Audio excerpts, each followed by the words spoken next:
nakita natin pumapalo na siya mga idol ng 4 emerald.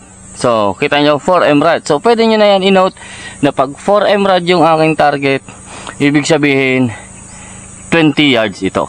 So ito na nga yung ating result mga idol. So ito yung 10, 20, 30, 40, 50. Actually nasa mga 47 ito. Siguro dito yan kung 50, 60, and 70 yards.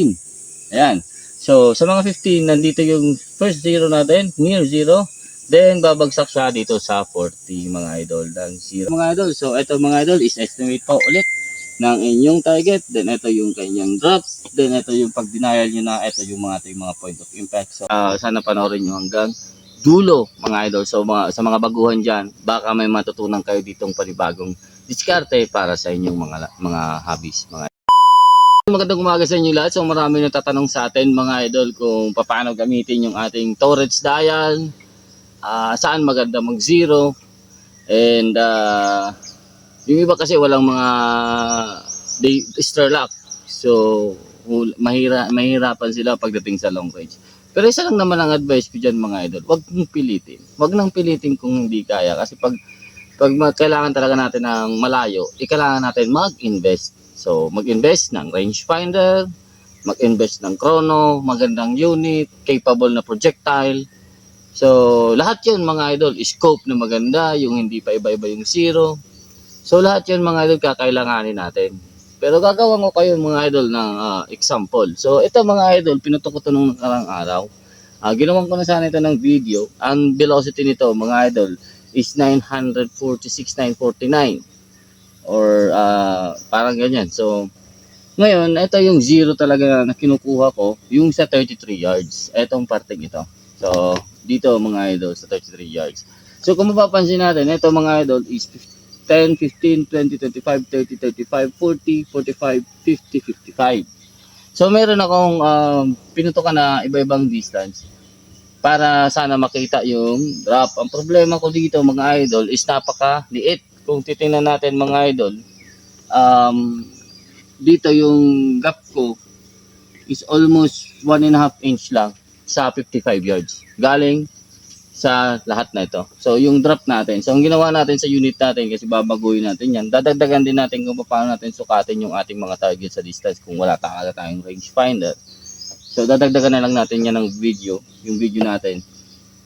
Pero binabaan ko yung velocity natin, linagay natin sa 920 for average velocity. So hindi ko alam kung ano, binaba ko lang kasi lilinisan ko rin lang naman yan.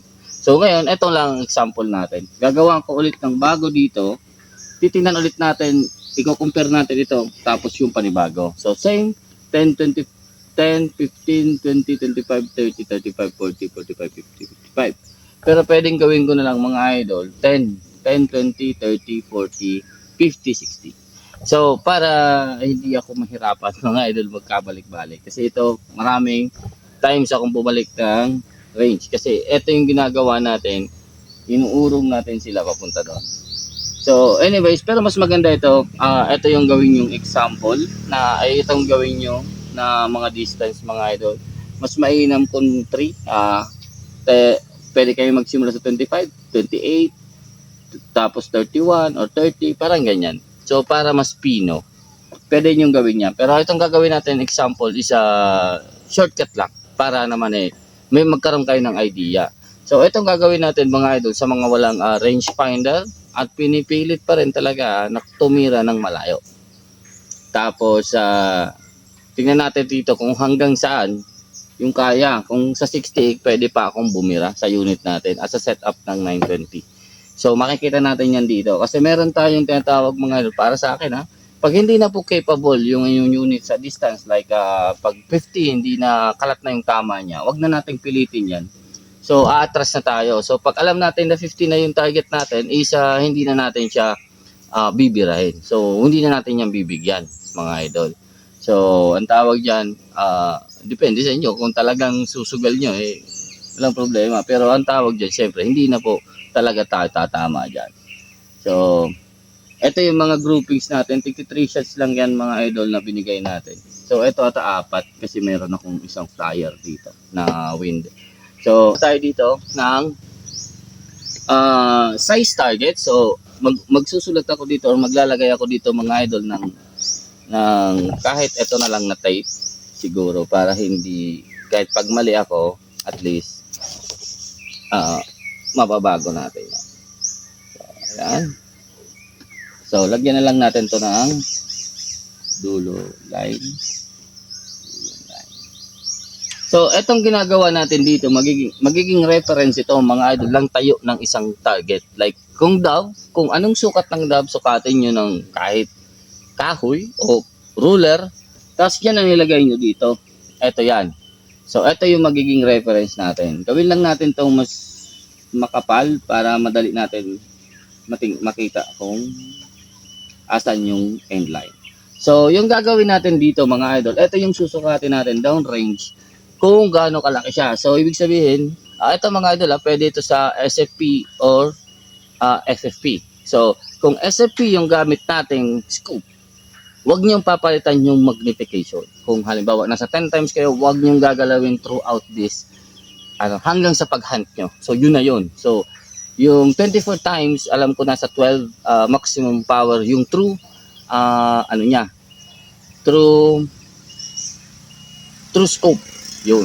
Kasi pag nag-zoom ka sa SFP, ibang topic na yan. Basta pag nag-zoom ka sa SFP, mag-iba po yung target. Unlike sa FFP, na kahit anong zoom mo is the same pa rin yung target reticle. So, and reticle mga idol. So, parehas po sila gumagalaw o lumalapit. So, ayun mga idol, yung gagawin natin dito, susukatin natin ito kung gaano siya kalaki sa reticle natin sa iba't ibang distance. So, yung gagamitin lang natin ditong distance is 10, 20, 30, 40, 50, and 60. Para kaunti lang po yung galaw ko dito sa Pero kayo mga idol sa magte-test, subukan nyo kung anong gusto nyo pagpalit-palitin or kung talagang may effort kayo o magtsatsaga kayo mga idol. Damihan nyo yan, habaan nyo para talagang sure na sure kayo. Then, tatalakayan din natin dito kung paano natin gagalawin yung ating turrets para naman makuha natin ang point of impact sa kada distance dito sa ating target. So, siguro gagawin ko na lang kasi eto magiging 10 ito. So, malapit lang yung patama niyan. So, siguro ito na lang na gagawin kong pwede tayo dito mag-zero or mag-check ng dials natin sa gilid. So, lagay lang ako dito ng mga tuldok para at least meron tayong mga reference. So dito, pwede tayo dito magtingin kung halimbawa tama na yung dials natin. Then pwede natin dito i-check kung tatama tayo sa ating target. So gawin ko natin itong dalawang malaking nut. So, eto mga idol na ginawa nating bilog, yan, parang yan yung gusto mong patamaan sa inyong target. So, yung dalawang bilog. Eto naman, yung size ng inyong target. So, pwede din kung gusto niyo mag-print kayo. Then, mas maganda dito mga idol, meron tayong kopya o drawing ng ating reticle. So, isa pa yon, gusto natin meron ganun mga idol para makikita natin kung saan yung drop niya kung ayaw niyo mag-dial. So, gawin niyo na lang yon. Yung halimbawa, nag-drop ng 2 MRAD, so, ng 80, so, 2 MRAD, lagyan nyo dun sa marka ng papel nyo o popong band o kung ano na may drawing ng reticle nyo. Lagay nyo dun yung drop. Tapos, pag natapos na kayo mag-validate, ulitin nyo na lang mga idol sa cardboard. Sa ganito, ulitin nyo sa cardboard na palitin nyo. Iyon na idalhin nyo lagi pag nag-hunting kayo. So, dati, nung panahon mga idol, ganun yung ginagawa ko. Wala akong rangefinder, wala akong Strelak, wala akong chrono mga idol. Pero ganun yung ginawa ko. Naggawa ako ng sarili kong dope card para madali ako maka-engage sa target ko. So, tinitingnan ko lang kung anong sukat ng target sa scope. Then, pero ito mga idol, estimate yan . So, estimate yan. So, tinitingnan ko yung sukat ng target ko sa scope. Then, ini-engage ko siya. Kasi pag nasukat ko ito, mga idol, hindi na ako lalayo dyan pag alam ko yung dial ko. So, pag nakita ko na or nag-drop sa reticle natin, halimbawa ngayon 2 MOA, kung MOA yung scope nyo, 2 MOA sa 60 yards, 2 MOA, halimbawa lang, alam ko na pag nagsukat siya dito ng halimbawa nasa 1.5 MOA na lang, ibig sabihin 60 yards yun, yung hold ko na 2 MOA. So meron na akong titingnang papel titingnan ko lang doon, hold ko is 2 MOA. So, pag nakikita ko yung target, so mas madali ito mga idol, mag-engage, lalo na kung rapid. Pag alam mo ito, masasaulo mo yan mga idol. Sa simula lang ito mga idol mahirap. Pero once na ginagawa at ginagawa mo ito, mas madali mo ma-engage yung target mo. Kasi mas masasaulo mo yan mga idol. Lalo na pag hindi tayo nagbabago ng setup ng unit. So, kahit linisan natin, ibalik lang natin kung saan velocity siya dati. Then, subukan ulit natin yan. Pero ano na lang, saglit na lang. Like, mag-check ka na lang kung tatama pa rin ba siya sa 80, ganyan. So, maglalagay ka ulit ng ganitong same target size. Tapos, sukatin mo ulit. Or magsusukat ka ulit, then puputo ka. Kung tatama ka pa rin, tatama ka. Kung hindi, counting up and down lang yan ng torres na lang. So, magre-zero na lang tayo. Most likely. Basta nandun lang siya ulit sa dating velocity na ginawa nyo ito. So, pwedeng mga 10 feet per second ang difference up or plus minus. Like, dati 920, ngayon 910. Or ano, sa 910, bababa yan. So, magdadrop yan. So, pwedeng magre-redial kayo or magre-rehold ng county na lang dito. So, plus minus lang yan mga idol. So, ibig sabihin, meron na kayong dating chart. So, meron na kayong reference. Meron na kayong pagbabasihan. Kumbaga, meron na kayong pagbabasihan kung saan talaga yung tatama. So, gagawa natin ito mga idol. Ito, simulan na natin dito. So, 10, 20, 30, 40, 50. 10, 20, 30, 40, 50, 60. Ayan.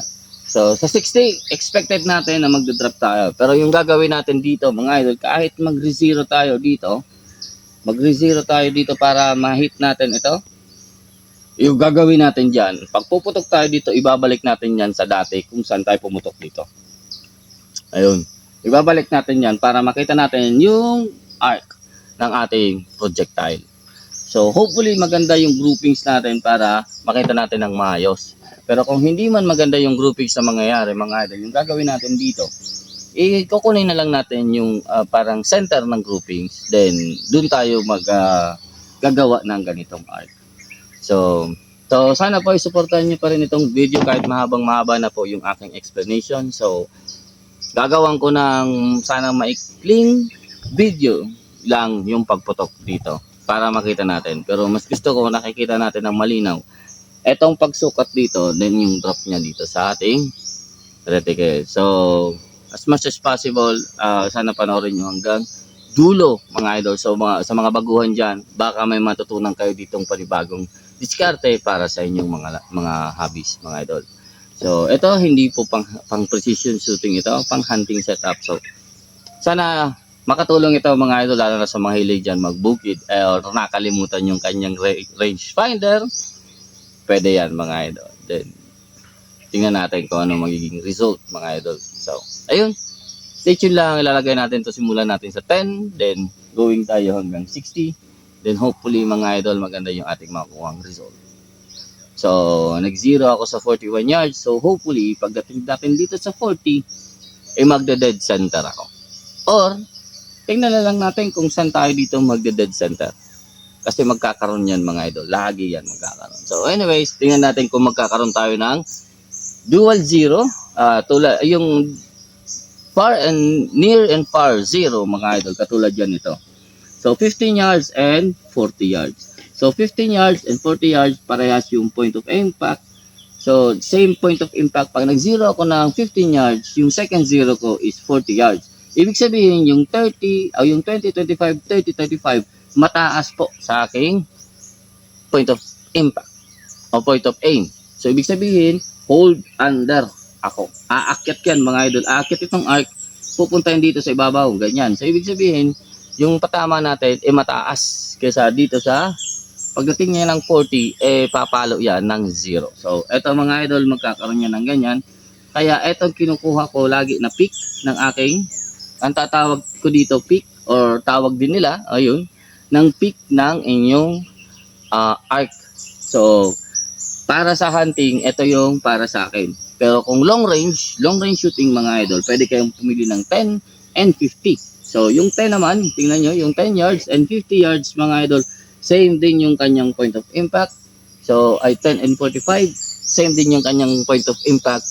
pwede ka din siya mag-zero. So, kung titingnan mo yan mga idol, ganyan, kung may ruler lang ako.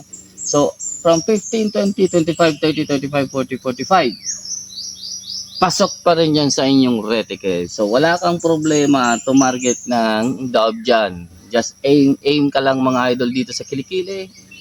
Tatama yan mga idol. Kung center mass ka lang lagi naka-aim, papasok at papasok yan. Either sa neck or sa heart shot. So, most likely, pagdating ng 15, 20, 25, 30, papasok yan mga idol dito sa taas, sa batok. So, kung nakaharap naman, wala yang kawala mga idol hanggang 45 yards. So, hindi mo kailangan magdaya dyan. So, minsan may mga ganong klaseng nag-zero, which is sa akin naman, kinukuha ko itong area na ito para yan, wala akong problem. Yung 35, 20, 25, 30, and 40. So, wala akong problem dyan. Kahit mag-aim ako ng headshot. Kung ganyan yung groupings ko. Ayan. Idol. So, kung kalat yung groupings natin dyan, so, mag-isip-isip ka na. Ayan, 20 minutes na yung ating video and hopefully, marami din ako na i-discuss dito.